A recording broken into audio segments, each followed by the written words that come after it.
चले एक छोटी सी नज़्म है पंजाबी की। शौहर की फरियाद।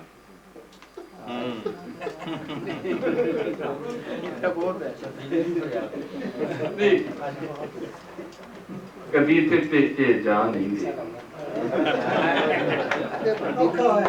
कदी ते पेके जा नहीं बेगम, आवे सुख दा साह नहीं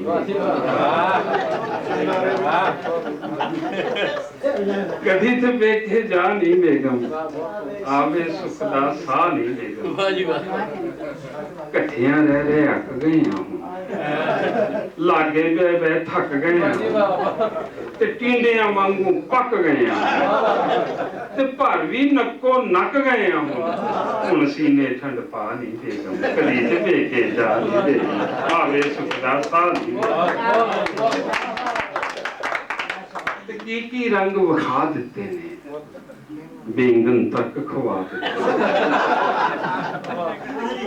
की रंग विखा दिते ने, बेंगन तक खवा दिते, सज्जन यार चुरा दिते, पिछले प्यार भुला दिते, मिल गई बड़ी सजा नहीं दे, कदी ते पेके जा नहीं बेगम, आवे सुख दा साह नहीं बेगम।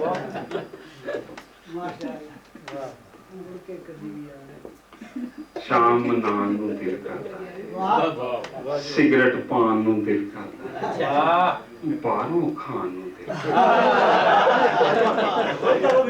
शाम मनान नूं दिल करदा है, सिगरेट पान नूं दिल करदा है, बाहरों खान नूं दिल करदा है, ताजे नान नूं दिल करदा है, करदे पूरे चाह नहीं बेगम, कदी ते पेके जा आवे सुख दा साह। इक्को छप्पड़ दे विच तर के ई लंबा है शादी करके, जिंदड़ी लंघ चली मर मर के, अद्धे रह गए डर डर के। काफी बात है कि मुंडिया वर्गे कपड़े पाइए,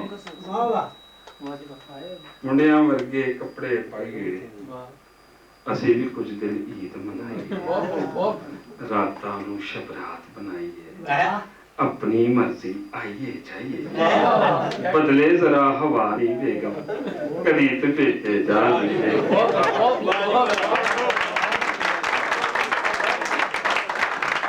ये थे जनाब जाहिद बकरी साहब।